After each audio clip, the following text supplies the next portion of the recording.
Bonjour à tous, j'espère que vous allez bien. On se retrouve aujourd'hui pour un tag. Tag que j'ai trouvé sur la chaîne de Justine, donc Red Blue Moon, qui elle-même l'a trouvé sur une autre chaîne. Je ne suis pas sûre de réussir à retrouver qui est le créateur ou la créatrice de ce tag, mais j'essaierai et si je trouve je vous mettrai ça en barre d'infos. Donc il s'agit d'un tag dans le thème Harry Potter, donc c'est le Ultimate Harry Potter tag. On est en octobre, je me suis dit que un tag sur Harry Potter paraissait plutôt de saison, puisque c'est vrai que moi c'est une période où j'adore m'emmitoufler dans mon plaid avec un bon thé et me lancer les films Harry Potter et me relire les livres. Avant de lancer les questions, je préviens, il va y avoir des spoilers tout le long, hein, puisque je pars du principe que à l'heure actuelle, tout le monde a vu ou lu les Harry Potter, donc tout le monde sait ce qui se passe dedans, donc voilà, je préviens, il va y avoir des spoilers. Donc la première question c'est quel est ton Weasley préféré? Et donc dès la première question je vais tricher puisque ce n'est pas un Weasley mais c'en est deux, et c'est les jumeaux Fred et George que j'adore littéralement depuis la première fois où on les voit dans le film ou dans le livre.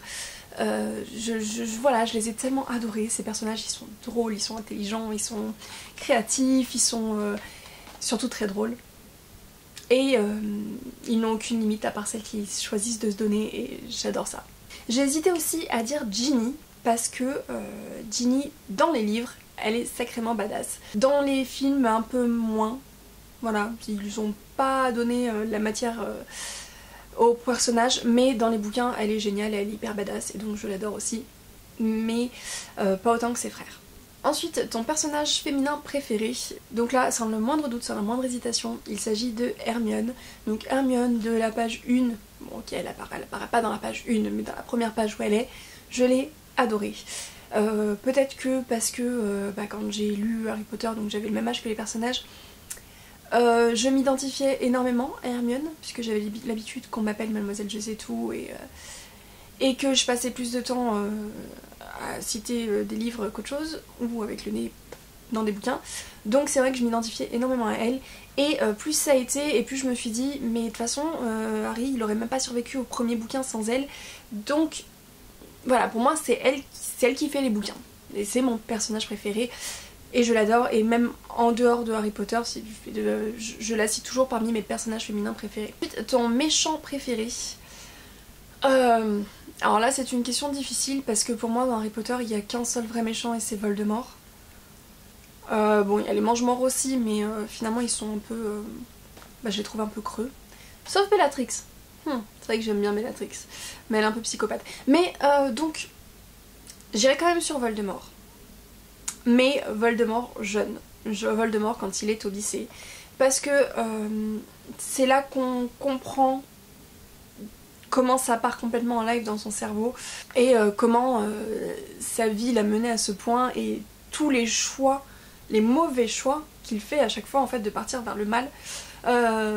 J'adore cette version là du personnage. La question suivante, donc ton personnage masculin préféré. Alors là j'hésite entre Remus et Sirius, mais encore une fois les Remus et Sirius du livre. Parce que je les trouve beaucoup plus intéressants dans les bouquins, surtout Sirius. Et entre les deux, que ce soit en tant que maraudeur et que ami de James ou en tant que figure paternelle qui représente pour Harry, je trouve qu'ils se complètent énormément et je les adore vraiment tous les deux. Et si on va plus loin dans l'univers Harry Potter, je rajouterais Newt Scamander, qui est un personnage que j'adore. Il est trop chou, il est trop adorable, il a cette innocence, il est juste génial. J'adore Newt Scamander. Ensuite, ton professeur préféré, et là c'est McGonagall. Minerva McGonagall est juste le professeur, enfin la professeure que je préfère dans l'univers de Harry Potter. Elle est juste géniale. Elle est badass, elle est drôle, mais de manière subtile. Enfin voilà. Elle a beaucoup de choses que j'adore, donc c'est mon professeur préféré. Question suivante, tu préfères laver les cheveux de Rogue ou passer une journée entière avec Gilderoy Lockhart à l'écouter parler de lui-même? J'ai pas envie de passer la journée à écouter Lockhart. Vraiment pas, je ne le supporterai pas, je pense que je l'assommerai avant la fin, je pèterai un plomb, enfin ce serait juste pas possible. Ou je dormirai, ou je prendrai discrètement un bouquin, je sais pas. Mais laver les cheveux de Rogue, c'est juste pas possible. Toucher les cheveux gras, sales de quelqu'un, j'y arriverai pas. Voilà. Je veux dire, j'ai déjà du mal à toucher mes propres cheveux quand ils commencent à être un petit peu sales. Alors les cheveux de quelqu'un d'autre, c'est hors de question. Donc, pourtant ce serait plus rapide. Mais si j'ai pas le droit d'utiliser la magie pour éviter de toucher ses cheveux... Oh, je peux mettre des gants. Ok, je lave les cheveux de Rogue avec des gants ou en utilisant la magie.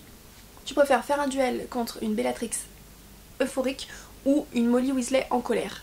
On a tous vu comment ça se passe l'une contre l'autre, qui c'est qui gagne, donc n'importe qui veut survivre préférerait s'en prendre à Bellatrix euphorique. Voilà. Tu préfères voyager jusqu'à Poudlard en Poudlard Express ou en voiture volante.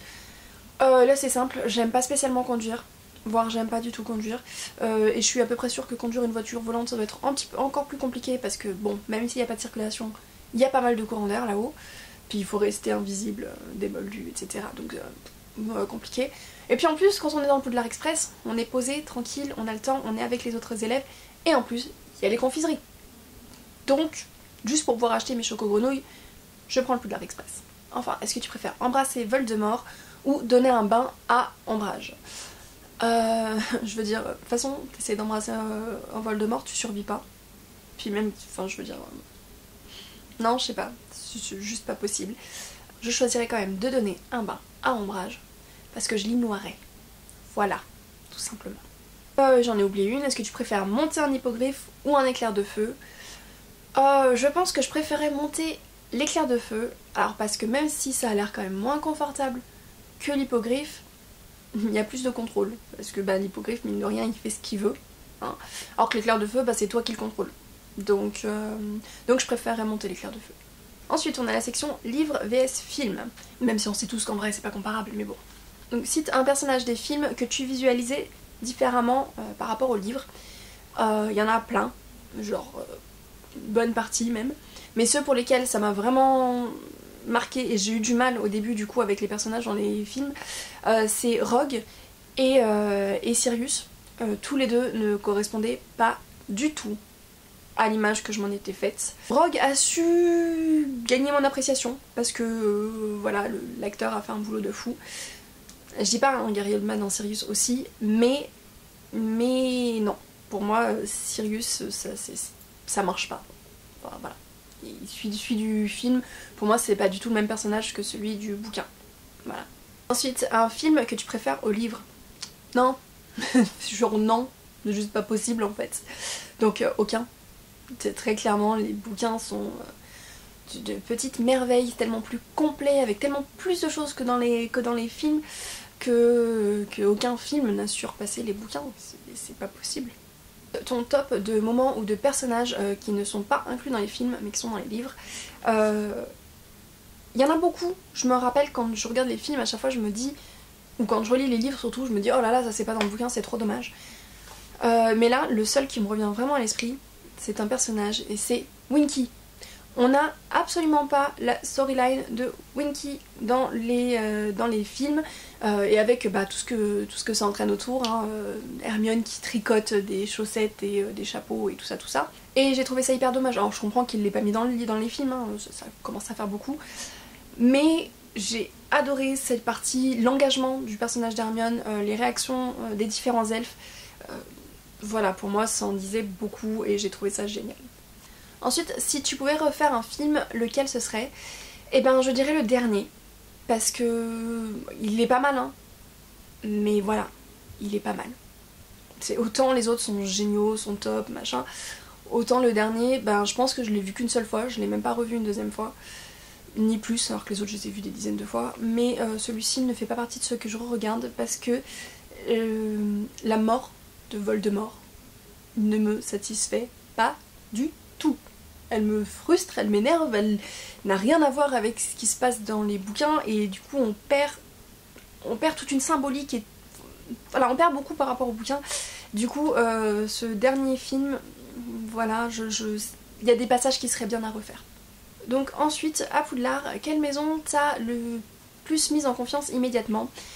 Et ben tout bêtement c'est Gryffondor parce que c'est c'est celle qu'on nous décrit le plus, c'est celle où on a vraiment une vue de l'intérieur tout de suite dans les bouquins, et les personnages qui sont dedans nous mettent en confiance, on les adore tout de suite. Et donc c'est vrai que Gryffondor a eu cet effet là tout de suite. Par contre à la relecture, j'avoue que j'ai un petit coup de cœur pour une grosse affection, on va dire, pour les Poufsouffles. Voilà, c'est une maison qui met à l'aise en fait, tout simplement. Ensuite, dans quelle maison es-tu réellement sur Pottermore? Donc je suis Gryffondor. J'ai refait le test plusieurs fois et je suis automatiquement Gryffondor. Donc il n'y a pas le moindre doute. Ensuite, quelle classe serait ta préférée? Et là, je pense que ça dépendrait de mon humeur et du jour. Parce que celle qui me vient tout de suite à l'esprit, c'est Défense contre les forces du mal. Je pense que j'adorerais ce cours-là. Mais je pense que j'aimerais aussi beaucoup les cours de potions, parce que ça me fait penser aux cours de chimie, et que quand j'étais au lycée, j'adorais les cours de chimie. Donc peut-être les cours de potions aussi. Quel sort est selon toi le plus utile à apprendre? Expelliarmus, parce que comme ça, la personne en face de toi n'est plus armée, et tu peux enchaîner d'autres sorts. Voilà, c'est pratique. Avec quel personnage serais-tu instantanément devenu ami en ton arrivée à Poudlard? Et là, je nous ressors les frères Weasley. Les jumeaux sont vraiment les personnages avec qui je pense que moi j'aurais pas fait ma scolarité avec Harry, Hermione et Ron. Hein. Je l'aurais fait avec les jumeaux, Fred et George. C'est avec eux, c'est là que tout se passe, c'est là qu'on s'amuse, c'est là que le vrai fun est vraiment. Après, j'aurais voulu être amie avec eux. Est-ce que eux ils auraient voulu être amis avec moi? Ça c'est autre chose. Mais bon, imaginons que oui. Ensuite, il y a des questions bonus. Après c'est fini. Si tu pouvais posséder une relique, laquelle serait-ce? Je pense que je ne fais pas dans l'originalité si je dis la cape d'invisibilité. Mais en même temps, les 7 bouquins nous ont prouvé à quel point cette cape est d'une très très grande utilité. Donc je pense que je serais partie sur la cape d'invisibilité. En plus, la baguette du sureau, si c'est pour que tout le monde essaie de me la piquer, je veux dire, ça m'aurait saoulée à force. Voilà, devoir me battre en duel tout le temps parce que tout le monde veut ma baguette. Non, non, non. Et la pierre, je pense que ça aurait été malsain pour moi. Non, ouais, ramener les morts, pouvoir les voir, ça aurait été un petit peu malsain. Non pas que je la voudrais pas pour pouvoir parler avec certaines personnes, mais non, je pense que ça aide pas à aller de l'avant dans la vie, donc la cape d'invisibilité. Question 22. Un aspect des livres que tu aimerais changer, un moment ou des personnages, et ce serait la mort de Fred. Il y a eu beaucoup de morts dans ce tome-là, il y a eu beaucoup de morts dans cette saga, mais si je ne me suis toujours pas remise de la mort de Sirius, je suis toujours un peu en déni parce que pour moi il est juste passé de l'autre côté du voile, il est pas mort. C'est vraiment la mort de Fred qui m'a choquée, qui m'a bouleversée et qui a changé quelque chose en moi qui pourra jamais revenir en arrière. Parce que George sans Fred, c'est plus George, enfin c'était Fred et George, ils allaient ensemble, et puis même, Fred il était tellement plein de vie, plein d'humour, il avait encore tellement à donner. Non, je me remettrai pas de la mort de Fred. Ensuite, ton maraudeur préféré. Alors, mon maraudeur préféré, je dirais que c'est Sirius. Mais Sirius à l'époque où les 4 maraudeurs étaient ensemble. Mais pas Sirius plus tard, après avoir passé tout son temps à Azkaban. C'est vraiment le Sirius des maraudeurs, le Sirius dans sa jeunesse, tout ce qu'on en voit que j'adore. Voilà. J'adore aussi les autres, hein. J'adore aussi James et Remus, mais Sirius il a un petit truc. Et enfin, dernière question, et après je vous laisse tranquille, relique ou Horcrux? Et là, clairement, la question ne se pose vraiment pas. Les reliques. Hein, je pense que il faut être Voldemort pour vouloir des Horcrux. Non, c'est hyper malsain, c'est dérangeant, c'est... Non, non, non, non. Puis en soi, si c'est pas un Horcrux que j'ai fait moi-même, il me sert à rien. Et si je l'ai fait moi-même, je l'aurais pas fait. Voilà, je préfère les reliques. Moi j'ai rien à faire, elles arrivent. Hop. Donc voilà pour ce petit tag. petit, pas du tout. J'espère que ça vous a plu. Moi, après ça, je vais aller me replonger dans les films, les livres, tout en utilisant un de mes mugs Harry Potter, parce que voilà. N'hésitez pas à me dire vos réponses en commentaire, ou si vous reprenez le tag, à me le dire toujours en commentaire, que c'est le meilleur moyen de communiquer. Et sur ce, je vous souhaite à tous de très bonnes lectures, bon Harry Potter, et à très bientôt.